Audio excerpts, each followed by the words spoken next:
अस्सलाम वालेकुम। आज के व्लॉग में एक और स्टूडेंट मेरे सामने है और इसको कई तरह के चैलेंजेस का सामना है और कई ऐसी हैबिट्स हैं जो इसे आगे नहीं प्रमोट होने दे रही। कुछ ऐसे इश्यूज़ हैं जो उसे पास्ट लाइफ में रखे हुए हैं और कुछ ऐसे इश्यूज़ हैं जो उसे करंट लाइफ में जो है वो प्रोग्रेस की तरफ नहीं लेके जाने दे रहे जैसी वो एक्सपेक्ट कर रहा है या उसके पेरेंट या उसका इन्वायरमेंट एक्सपेक्ट करता है, माशरा या दूसरे लोग वहाँ तक उनकी होप तक पहुँचने में इसको प्रॉब्लम है। तो आज हम बात करेंगे। वेलकम बैक मुनीम, कि आप एक बार फिर हमारे प्रोग्राम में आए। बहुत शुक्रिया सर, आपने फिर से मौजू किया, फिर से मौका दिया हमें। कुछ सवालात फिर से, ज़ाहिर है मैं एक तालिब इल्म हूँ, तालिब इल्म के एतबार से सवाल करूँगा। जो चीज़ें मुझे फ़ेस करनी पड़ रही हैं ज़ाहिर है और लोग भी फ़ेस करनी पड़ रही होंगी। मैं आपके पास इसी सिलसिले में आया। सबसे बड़ा एक तालिब इल्म के लिए प्रॉब्लम जो है वो स्टडीज़ है। स्टडीज़ को मैनेज करना, टाइम को मैनेज करना, जैसे हम आम लफ्ज़ों में कह देते हैं कि आसान लफ्ज़ों में कि वर्क लाइफ बैलेंस हमारे यहाँ जो कॉन्सेप्ट है, तो स्टडीज़ मैनेज नहीं हो पा रही होती हैं, टाइम मैनेज नहीं हो पा रहा होता, कहीं दोस्त छूट रहे होते हैं, कहीं फैमिली फंक्शंस छूट रहे होते हैं, कहीं कोई अपॉर्चुनिटी हमारे पास होती है लेकिन वो पढ़ाई से हट के होती है, वो ज़रा एक्स्ट्रा करिकुलर एक्टिविटीज़ से हम कहते हैं। कुछ गैर निसाबी सरगर्मियाँ होती हैं कि जिसमें हम पार्ट लेना चाह रहे होते हैं, जो हमारे लिए अच्छा हमें लगता है कि बड़ी अच्छी गोल्डन अपॉर्चुनिटी हमारे पास आई है, लेकिन हम नहीं कर पा रहे होते। पढ़ाई भी आ रही होती है, फिर हम देखते हैं कि हम दोनों को अधूरा छोड़ देते हैं। तो इस एतबार से आप मुझे बताएं किस तरह चीज़ों को मैनेज करते हुए चलें कि हर चीज़ जो है वो बैलेंस में आ जाए। देखिए, सोल्यूशन तो मैं आपको इसका एंड में दे देता हूँ, बट थोड़ा सा समझाना इसलिए ज़रूरी है कि आपको वो बात समझ में आए। जब मैं वो शेड्यूल दूँ तो आपको पता लगे कि आप उस सोल्यूशन को कैसे यूज़ करना है। सबसे पहली चीज़, आप अपने आप को देखें कि आप अपनी एज से ज़्यादा लाइफ गुजारना चाह रहे हैं।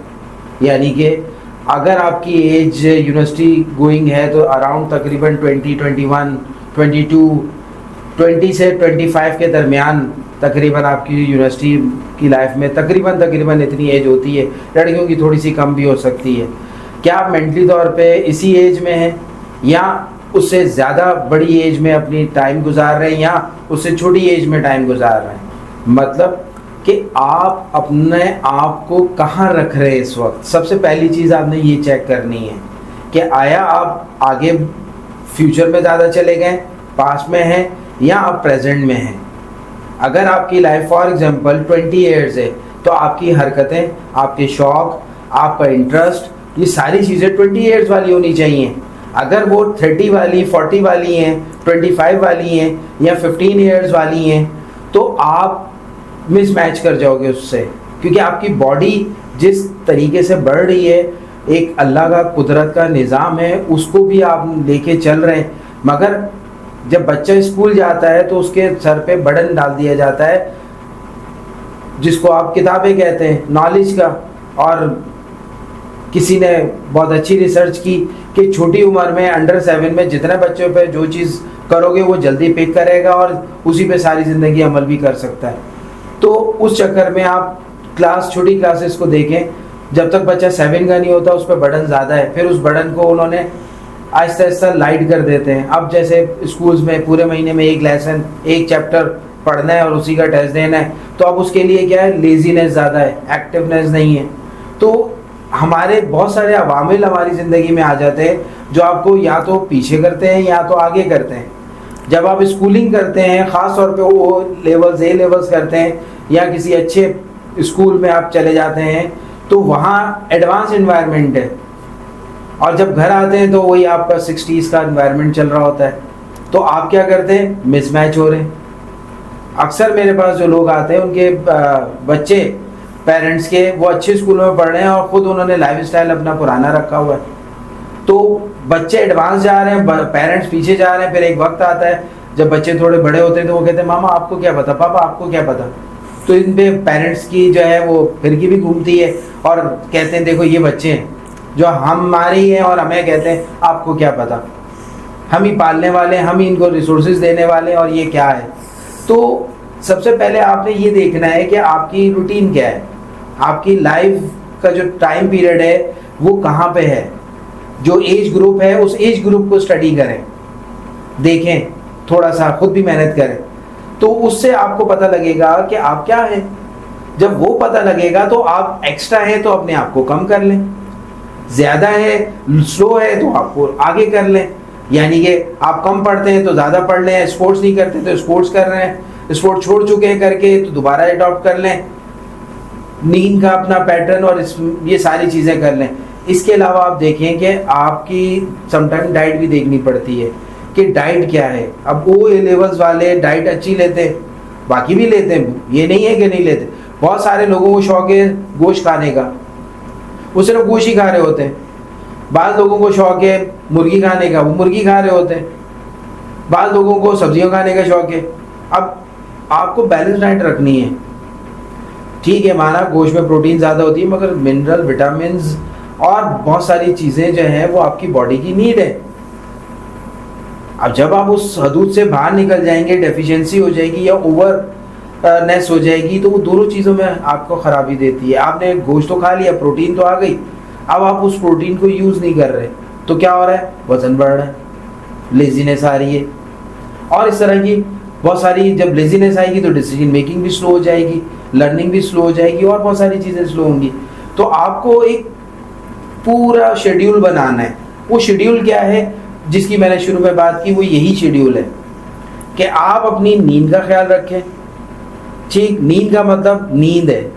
जहाँ मल्टीटास्किंग करनी है वहाँ मल्टीटास्किंग करें, जहाँ सिंगल टास्क करना है वहाँ सिंगल करें। अब आप सोने लेट गए मगर मोबाइल आपके हाथ में, सबसे बड़ी बीमारी मोबाइल, जो आप इतनी इज्जत देते हैं कि इसको अपने हमेशा साथ रखते हैं। इवन वॉशरूम में भी अक्सर लोग पासवर्ड लगा के रखते हैं, फेस के लगा के रखते हैं, थम्स का लगा के रखते हैं। किससे छुपा रहे हैं?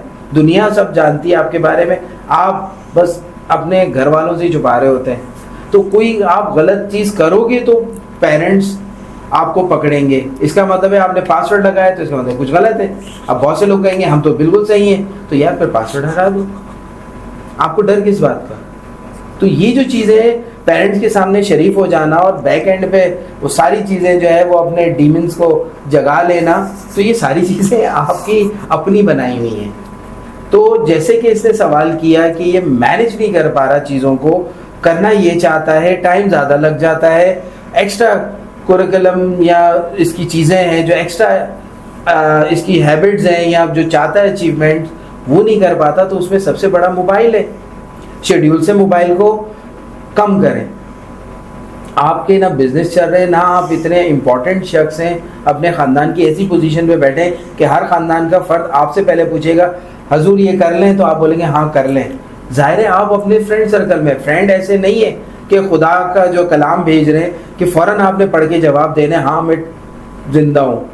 तो हर चीज़ का एक टाइम रखें। आप जब रात को लेटेंगे, मोबाइल यूज़ करेंगे तो नींद देर से आएगी, उसकी बड़ी रीजंस हैं।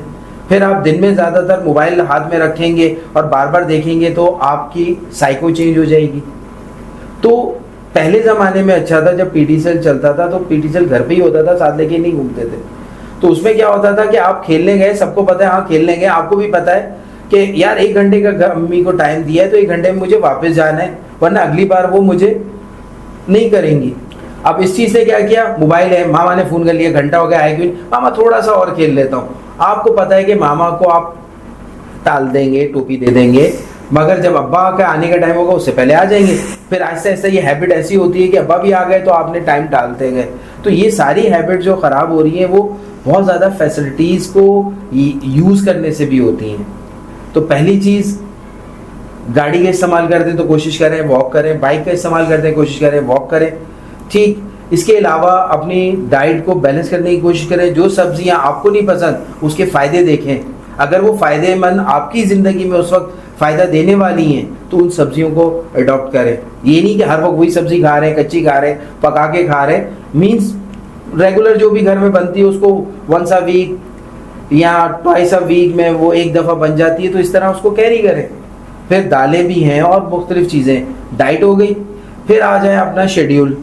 जब आप अच्छा सोएंगे, सोने का मतलब सिंगल टास्क, तो मोबाइल सोने से तकरीबन आधे घंटे से घंटा या 1.5 घंटा पहले आप अपने पास से हटा दें। अगर आप बोलते हैं हम तो अलार्म उस पर लगा कर सोते हैं, तो उसको थोड़ा सा इतना दूर रखें कि जब वो सुबह अलार्म बजे तो आपको उठ के बंद करना पड़े। अब आप कहेंगे हमें सुनाई नहीं देता, तो बात ये है कि आपके सारे मसले आपने खुद बनाए हुए हैं। दूर रखेंगे और रात को आप अपने आप को बोल के सोएंगे जब ये अलार्म बजेगा तो उठ के बंद करूंगा, तो आप करेंगे। और एक अलार्म नहीं, शुरू में 2-3 अलार्म लगा दें ताकि आपको पता रहे कि पहला अलार्म बजा है तो मुझे उठना है, दूसरे पे क्या करना है। अगर एक ही लगाए तो आपको माइंड में सोच के सोना है कि एक अलार्म पे उठना है। तो ये एक तरतीब हो गई। इसी तरह उठते के साथ मोबाइल यूज़ ना करें, कम से कम 15 से 20 मिनट के बाद आप मोबाइल को हाथ लगाएं। क्यों? ना कुरान है सुबह सुबह आपने पढ़ना है, ना नमाज का टाइम हुआ है कुरान मोबाइल के अंदर कि जब तक मोबाइल नहीं देखेंगे नमाज नहीं होगी। बताने का मतलब कोई इतना इम्पोर्टेंट नहीं है। ठीक है, लोगों के मैसेज आए हुए, मोबाइल का मतलब ये है कि आसानी। अब एक चीज़ आपको बंदा बताना चाहता है, उसको पता है आपके सोने का टाइम है, तो वो आपको एक टेक्स्ट कर देगा, जब आप मोबाइल देखोगे तो वो देख के काम कर लेगा। तो आप फौरन रिप्लाई देते हैं, इसका मतलब है आप वेल हैं, आपने कुछ करना नहीं है। तो मैनेजमेंट का जो चार्ट बनाना है, उस चार्ट में आपकी डाइट, आपकी डेली रूटीन, आपकी मसरूफियात और मोबाइल में उसको कम करना है, जिससे आप टाइम निकालेंगे ये काम मैं जल्दी कर सकता हूँ। फॉर एग्जाम्पल, नींद तो आपने 6 से 8 घंटे की लेनी है, वो आप कम करेंगे तो आपके मसले शुरू हो जाएंगे, बॉडी के भी और माइंड के भी। डाइट का जो टाइम है, बॉडी को एक सिस्टम में आदी डाल दिया आपने कि अगर 9 बजे खाना खाना है तो 9 बजे खा लेना है। अब रोजाना कभी आप 9 बजे खा रहे हैं, कभी 10 बजे खा रहे हैं, कभी 8 बजे खा रहे हैं, कभी 12 बजे खा रहे हैं, तो उससे क्या होगा, आपकी रूटीन नहीं रहेगी। तो आपको एक वक्त तक तो कुछ रूटीन लेनी पड़ती है, क्योंकि आप एक स्टूडेंट लाइफ गुजार रहे हो, कमाने नहीं लगे, फिर कमाने के हिसाब से रूटीन होती है। जैसे आपके वालिद या वालदा जॉब पे जाते हैं तो उनके हिसाब से पूरा घर चलता है। पापा उठ गए सुबह तो सब सुबह हो गई, पापा सो गए तो रात हो गई, ठीक है ना। तो जब आप उस फेज में जाओगे तो फिर आप ये करोगे।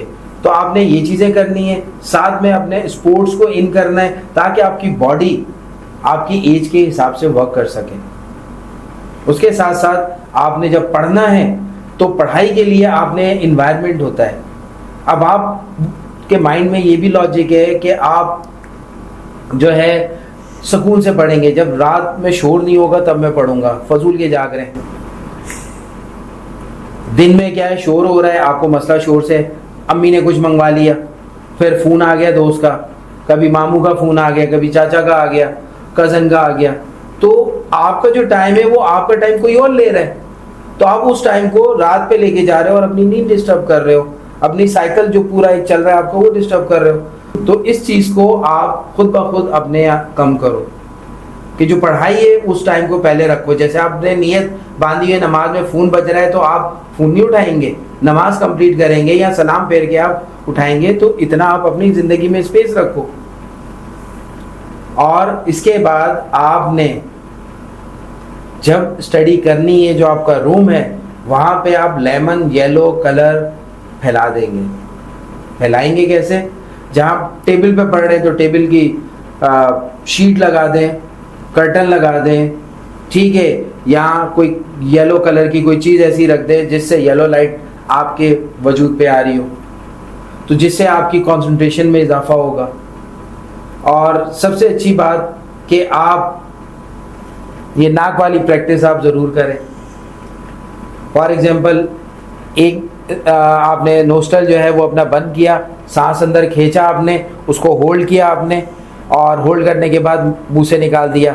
फिर पहला नतना जो खुला था उसको बंद किया, फिर यहाँ से आपने सांस लिया, यानी कि नाक से आपने सांस लिया, 1 2 3 4 5 बोला, होल्ड किया और मुंह से निकाल दिया। इस तरह 1 मिनट की प्रैक्टिस करें और पढ़ने लग जाएं। ऑक्सीजन आपके माइंड में चली जाएगी और आपकी कंसंट्रेशन लगेगी।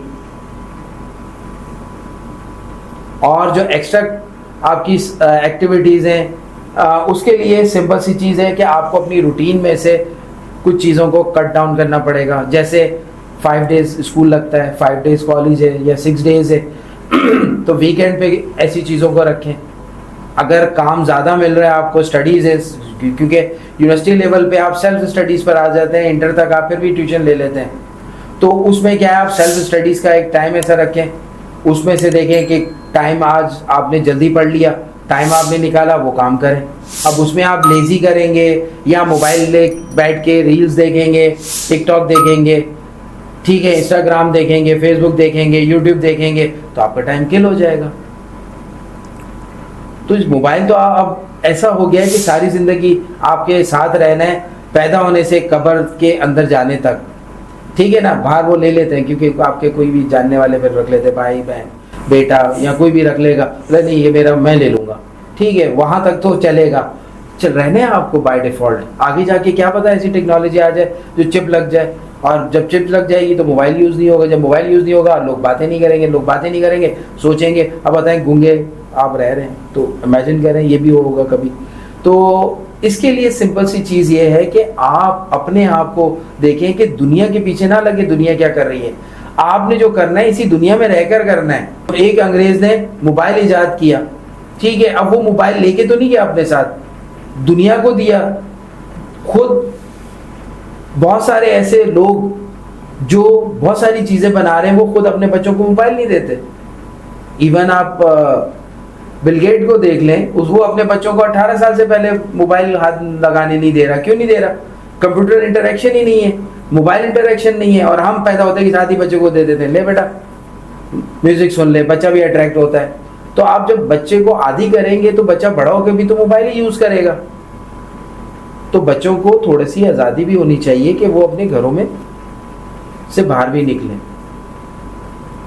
तो मेरे ख्याल से आपको समझ में आ गया होगा, और शेड्यूल जो आप बनाएंगे उस चार्ट पर आप ये मेंशन करेंगे पर डे के हिसाब से, आज मुझे क्या किया, आज मैंने क्या किया, ये डेली बेसिस पे लिखेंगे।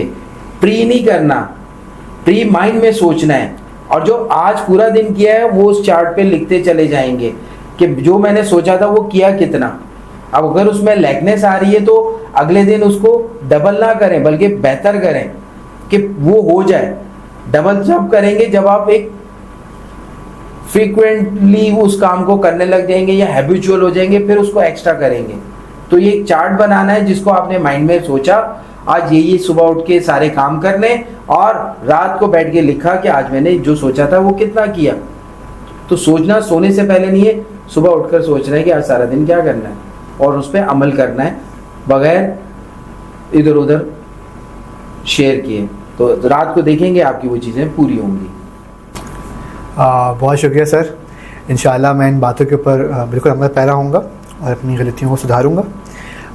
एक और सवाल जो मेरे जहन में इस वक्त आ रहा है, और सर ये मेरा सवाल नहीं होगा, ये डेफिनेटली बहुत सारे नौजवान हैं कि जो ये पूछना चाहते हैं, हम भी पूछना चाहते हैं। सवाल देखें ये है कि हमने वर्क लाइफ बैलेंस की बात सर ने हमें की, तो उससे ही रिलेट करता हुआ सवाल कि एक नौजवान की ज़िंदगी के अंदर जब मोहब्बत शामिल हो जाती है, तो क्या वो अपने करियर के साथ साथ स्टडीज़ को साथ लेते हुए क्या ये मोहब्बत भी निभा सकता है? क्या ये मुमकिन है, या कोई एक चीज़ हमें छोड़नी पड़ेगी? देखिए, हमारा माशरा जो है वो मुख्तलिफ़ चीज़ों से मिलके बना है, और उसमें तकरीबन जब से टीवी ईजाद हुआ और उसके बाद टीवी पे जो शुरू में प्रोग्राम आते थे, ड्रामे आते थे, वो एक तहजीब के दायरे में होते थे। आहिस्ता आहिस्ता वो तहजीब जो है वो साइड पे हो गई, और आपको कोई और गाइड करने लग गया उसी के थ्रू। अब वो कौन गाइड करता है वो आपको भी पता है। पूरी दुनिया के मीडिया पे जिस मुल्क में जो दिखाना होता है, जो करना होता है, वो कर रहे हैं। फैशन लंदन में शुरू होता है और कराची में हो रहा होता है, फैशन लाहौर में स्टार्ट होता है और दुबई में चल रहा होता है। तो ये क्या है कि ये एक ट्रेंड है। इसी तरह आहिस्ता आहिस्ता लोग टीवी में जो रेवोल्यूशन आया और टीवी से एलईडी तक आप आ गए और फिर एलसीडी पर आ गए, तो वो तरक्की की। उस तरक्की में उन्होंने वर्जन के हिसाब से तो तरक्की की, उसके साथ साथ प्रोग्राम में भी तरक्की की। आहिस्ता आहिस्ता आपको हैबिचुअल बनाया, हैबिचुअल बनाते बनाते ऐसे प्रोग्राम आपकी ज़िंदगी में डालना शुरू किए जिससे आपकी मेंटालिटी पहले से ही बनना शुरू हो गई। एक बच्चा आप समझते हैं जब वो पैदा होता है, अंडर 7 है, तो वो आपको जब वॉच कर रहा है, इन्वायरमेंट को वॉच कर रहा है, जो आपके साथ बैठ के वो ड्रामे भी देख रहा है, फिल्में भी देख रहा है, आपकी बुराइयां भी देख रहा है, आपकी अच्छाइयां भी देख रहा है, तो वो सब पीठ पीछे लोगों के सामने जैसा आपको करेक्टराइज देख रहा है, वो सब चीजें उसके माइंड में रिकॉर्ड हो रही हैं। और जब वो बड़ा होता है, बैक एंड पे वो मटेरियल तो पड़ा हुआ है, अब वो जिस एज का जो चीज देखी वो उसके माइंड में उस एज में आनी है। फॉर एग्जाम्पल, माजरत के साथ अगर ये किसी पेरेंट भी सुन रहे हैं, तो अगर आप बचपन में बच्चों के सामने मियाँ बीवी लड़ रहे हैं, तो उसके माइंड में होगा जब मेरी भी बीवी या मेरा भी हस्बैंड आएगा तो मैं भी ऐसी लड़ूंगी या लड़ूंगा। तो बाय डिफॉल्ट वो चीज़ें उस माइंड सेट में सेफ हो जाती हैं, और जब बच्चा उस लेवल पे जाता है या उस एज ग्रुप में जाता है तो वो खुद ब खुद एक्टिव हो जाती हैं। एक तो ये चीज़ें, और दूसरी माशाल्लाह से तड़का जो लगता है वो हम फिल्में देखते हैं। फिल्म में विलन और हीरो होता है, हीरोइन होती है, ये एक ट्रायंगल को यूज़ करते हैं और एक ही टॉपिक पे आपको फिल्में पसंद भी आती हैं, क्योंकि उसमें आपके जो जज्बात हैं उनको उभारा जाता है। अब वो आप बचपन में देख रहे हो तो माइंड में यही है कि आप जा रहे हैं रास्ते में, कॉलेज लाइफ में जा रहे हैं, स्कूल में जा रहे हैं, दफ्तर में जा रहे हैं, रास्ते में जा रहे हैं, जो लड़की आपको देखेगी, कोई लड़का आपको देखेगा तो यही सीन होगा। तो फैक्ट बात है, ऐसे बहुत से मैंने केसेस अपनी लाइफ में किए जो उसी फैंटेसी में बच्चे बड़े हो रहे हैं और वही आगे आगे जाकर भी सोच रहे हैं। अब एक बात बताएं, अभी मुनियम एक बात बताओ, जो तुमने पूछा कि पढ़ाई के साथ साथ आप मोहब्बत या फ्रेंडशिप या दूसरी चीज़ें लेके चल रहे हैं, तो यार आपको किसने राइट दिया है? आपके वालिदैन ने राइट दिया है? क्या वक्त आपको राइट दे रहा है कि ये डिसीजन आप इस वक्त करो? फॉर एग्जांपल, मेरे पास ऐसे केस हैं, स्कूलिंग में ये सीन ऑन हो जाता है, फिर कॉलेज लाइफ में ऑन हो जाता है, फिर ग्रेजुएशन में, मास्टर में भी होता है, और जहाँ पढ़ने जाते हैं वहाँ सीन ऑन हो जाते हैं, क्योंकि आपके माइंड में ये प्री जो है प्रोग्रामिंग डाल दी गई है। तो वो चीज़ आपको कहीं ना कहीं चल रही है। अब बहुत से लोग बोलेंगे हम तो नहीं करते, उनको डर होता है बाप का, माँ का, भाई का, ठीक है, डर होता है चाचा मामा ताए का, कि वो उन्होंने देख लिया हमारे खानदान में ये नहीं है, मार देंगे, कोई कहते हैं गोली मार देंगे, कोई कहते हैं नहीं शादी कहीं, और बहुत से लोग कामयाब भी हो जाते हैं इसमें, शादी भी लव मैरिज हो जाती है। तो पांचों उंगलियां बराबर नहीं है तो बहुत सारी चीज़ें नहीं है लाइफ में बराबर, तो वो सीन अलग अलग होते हैं। तो बताने का मकसद ये कि आपने क्यों डिसाइड किया कि ये इसी से मैंने शादी करनी है और यही आगे जाके जो है सब कुछ होगा, तो लोग उस फीलिंग्स में चले जाते हैं। तो वो जो रिश्ता है फ्रेंडशिप का, यानी कि बॉयफ्रेंड गर्लफ्रेंड के अलावा का जो रिश्ता है वो ख़राब हो जाता है। बहुत से लोग कहते हैं कि लड़का लड़की आपस में दोस्त नहीं हो सकते, मियाँ बीवी हो सकते हैं। मैं इस थ्योरी को नहीं मानता काफ़ी हद तक, क्योंकि आपकी एक बाउंड्री है, अगर आपके घर वालों ने सिखाई है। और मज़े की बात इसमें आती है, अक्सर लड़का है या लड़की है तो उसको घर वाले कहते हैं कज़न, ये बेटा तुम्हारी बहन है, ये तुम्हारा भाई है। अब बताए, उसे भी पता है कि ये मेरा भाई बहन दूर का है, शादी हो सकती है, क्योंकि माइंड में तुम पहले से ही है। तो आप बताएं, वो ज़बरदस्ती के आप बहन भाई बना देते हैं। आप नॉर्मल रखें। बहुत से पेरेंट्स माइंड में पहली बहुत सारी चीज़ें बच्चों के खुद भी डाल देते हैं, जिससे बच्चे प्री मैच्योर हो जाते हैं। तो इसीलिए मेरी एडवाइस आपको यही है कि कॉलेज में आप फ्रेंड्स बनाएं। फ्रेंड्स का मतलब है कि अगर आप लड़कियों के साथ बैठे हैं या आप लड़कों के साथ बैठे हैं तो आपको एक गैदरिंग में सीखने का मौका मिलेगा, लड़कों को सीखने का, उनकी हैबिट्स को, लड़कियों की हैबिट्स को, लड़कों को सीखने का मौका मिलेगा कि यार औरत ज़ात को या मर्द ज़ात को की नॉर्मल हैबिट्स क्या होती हैं, उनको हम कैसे हैंडल कर सकते हैं। मगर हम फौरन ना रिलेशनशिप बनाने की कोशिश करते हैं, ठीक है ना, 36 का आंकड़ा लग जाता है, नहीं बनता तो एक विलन भी आ जाता है, नहीं मैं पसंद करती हूँ, मैं पसंद करता हूँ। तो ये क्या है, सारी फिल्मी ड्रामे।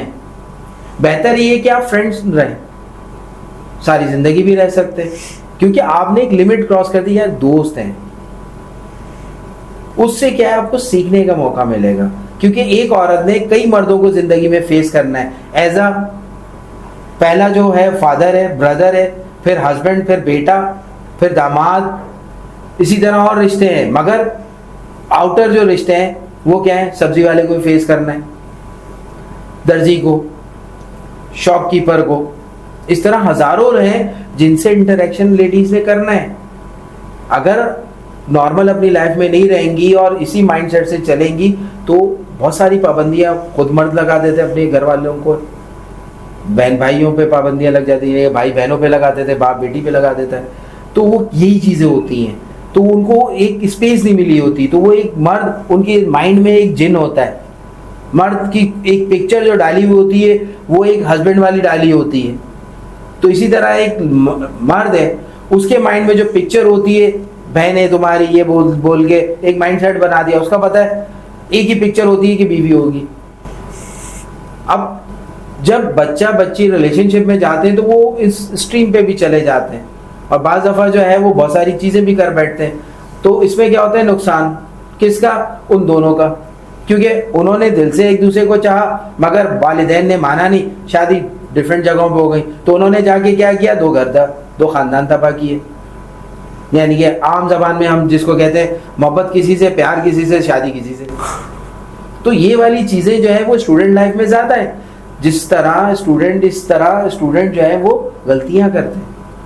तो मेरी एडवाइस यही है मुनीम, कि फ्रेंड्स रखो, क्योंकि ज़रूरी है सीखना है। इन्वायरमेंट है, जिस इन्वायरमेंट में तुम जॉब करोगे वहाँ भी फीमेल होंगी, तो तुम्हें पता हो कि फीमेल से बात कैसे करते हैं, डिस्टेंस कैसे रखते हैं, और उन्हें इज्जत कैसे देते हैं। जैसे घर की ख़वातीन को इज्जत देते हैं, रख रखाव रखते हैं, इसी तरह दूसरों की माँ बेटी को भी इज्जत देनी है। इसी तरह एक औरत ज़ात को भी पता है कि जैसे घर के मर्दों को इज्जत दी जाती है, इस तरह बाहर के मर्दों को भी इज्जत दी जाएगी। तो ये एक सिस्टम बैलेंस होगा। जब आप माइंड में एक नैरो माइंड लेके, एक सोच लेके आगे बढ़ेंगे, तो वो सोच कहाँ से कहाँ जाएगी, कितनी तबाह करेगी, ये मैं पहले एक्सप्लेन कर चुका हूँ। उम्मीद है कि ये चीज़ आपको समझ में आई होगी। बहुत शुक्रिया सर, बिल्कुल समझ में आई। कोई सवाल है? नहीं, अब मेरे कोई सवाल नहीं है। मैं दोबारा लौटूंगा सवाल सर, ऐसा नहीं, अगर कोई सवाल आएंगे ज़रूर। ठीक है, वेलकम। जब भी तुम्हारे जहन में सवाल हो ज़रूर आए। आपके जहन में सवाल हो तो आप ज़रूर मुझे लिख के भेजें, और ये मेरा ईमेल एड्रेस है और ये मेरा मोबाइल नंबर है। इस पे भी आप, और चैनल पे भी आप कमेंट कर सकते हैं कि आप चाहते क्या हैं, किन सवालों के हम बैठ के यहाँ डिबेट करें, आपको एक्सप्लेन करें, और किन एरिया ऑफ फील्ड में आपको प्रॉब्लम्स हैं वो भी आप कह सकते हैं। हम आपका नाम चाहेंगे तो हम शो कर देंगे कि ये सवाल यहाँ से आए, शहर से आए, और हम आइंदा कुछ अरसे बाद कोशिश करेंगे कि, क्योंकि हम कराची बेस्ड हैं, तो हम कराची के उन लोगों को भी बुलाएं जो हमारे प्रोग्राम में आना चाहते हैं आप में से। तो जब हम करेंगे तो फिर हम ज़रूर अनाउंस भी करेंगे। तो हमारा चैनल देखते रहें, और किस तरह का हम काम कर रहे हैं, अप्रिशिएट आप किस वे में हमें करना चाहते हैं वो हमें कर सकते हैं, लाइक शेयर कर सकते हैं, एडवाइसेस दे सकते हैं, और नए नए क्वेश्चंस दे सकते हैं, जिस पे हम बैठ कर आपसे बातें कर सकें, और आपकी ज़िंदगी में कुछ बेहतर हो सके हमारी बातों से, हमारे अमल से। मैं जो क्लिनिक करता हूँ उस क्लिनिक के नंबर भी आपके सामने चल रहे हैं। इस पे आप मेरी अपॉइंटमेंट भी ले सकते हैं, ऑनलाइन भी ले सकते हैं, और फिजिकल अपॉइंटमेंट भी ले सकते हैं। वहाँ पे आपको सारी बाकी डिटेल दे दी जाएगी। तो इसी के साथ इस व्लॉग को ख़त्म करते हैं। उम्मीद है कि बहुत कुछ आपको सीखने को मिला होगा, समझने को मिला होगा। अगर पेरेंट्स देख रहे हैं तो उन्हें भी बहुत सारी चीज़ें बच्चों की मिलेंगी कि बच्चों को हम किस तरह लेके चलें और बच्चे किस तरह चल रहे होते हैं। तो यहाँ तक के लिए इतना ही, मिलते हैं आपसे नए व्लॉग में। अस्सलाम वालेकुम। अस्सलाम।